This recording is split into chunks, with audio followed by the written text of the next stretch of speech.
my name is Chef Nicole Brisson. I was the executive chef of Carne Vino for many years, a steakhouse here in Las Vegas, Nevada.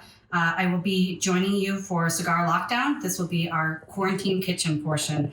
Over the years, after being a steakhouse chef for many years on the Strip, a lot of friends, colleagues, relatives, they always reach out to me and say, how do I cook a good steak at home? It seems like something so simple, but something that's often not done well. And I wanted to show you a cut that you can get at your local grocers and cook in your home kitchen or outside in the backyard and make it relatively easy. We're going to start by seasoning the ribeye.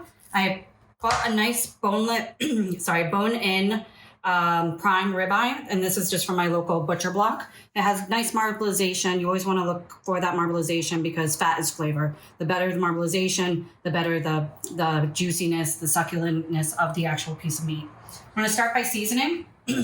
I always like to do a coarse pepper. So this is a mixed peppercorn medley that we've mortared and pestled to make it nice and coarse. And we're going to liberally sprinkle the peppercorn on the outside.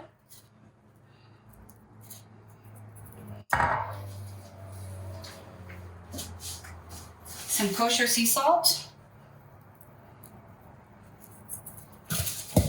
A little bit of extra virgin olive oil. We're going to repeat that process on the other side. I usually like to use a coarse sea salt because it really just kind of melts into the beef and it gives you that nice solidity on the outside. Good quality olive oil because olive oil is just going to add some added flavor. And then the key to cooking a good steak at home especially is high heat and cast iron. Cast iron is my favorite way to cook a steak because you get that beautiful crust on the outside and that gives you that Maillard effect. So when you're craving meat, you have that, the back of your salivatory glands, you start to salivate when you think about cutting into a steak and eating a piece of steak because of that Maillard effect that happens on the outside of the steak. When I crave meat, you never typically crave boiled meat. You always crave a nice grilled hearty steak. I have the broiler going already at 525. I have a grill pan that's underneath the broiler. We're going to pull that out while it's nice and hot. Almost smoking, as you can see. And then that'll go right into your pan. Hear that sizzle.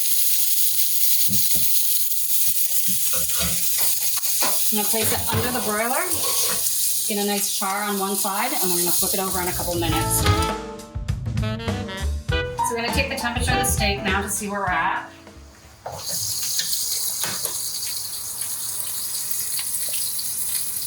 You always want to pull it away from the heat source so that you're not interfering with the temperature.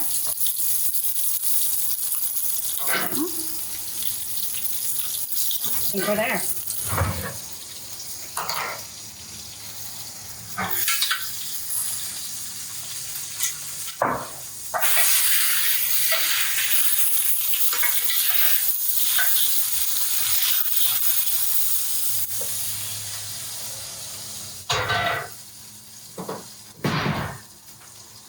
We're going to let that rest for about 5 to 10 minutes just to let the juices relax so that all that flavor doesn't run out of the steak, and we'll have a nice slice on it when we get ready. As we're letting it rest, I'm just going to lightly rub the bone with a fresh clove of garlic, and that just gives you those aromatics as you start to carve into the steak. And then here I have a fresh rosemary and garlic extra virgin olive oil that we had the rosemary on our garden. Fresh garlic that we peeled just a few minutes ago, and that'll just drizzle right over the steak for a little bit of finish. Okay, now that our steak is rested, we're ready for the best part, the serving of the steak and finishing of the steak so that we can eat it. This is not a full tomahawk, it's just got the little bone here, so you just want to cut away from the bone. I prefer my steak medium rare, so this will be a pretty significant medium rare. Most people like theirs maybe a little bit more cooked, but I'm definitely from the school of Italy where it should just be charred and very rare. This is your eye. This is the decal up here and the spinalis. And this is kind of a random little chunk of fat. So we're going to remove that and push it off to the side. You always want to cut on an angle.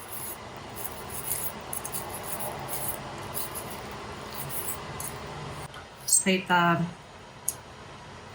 eye first.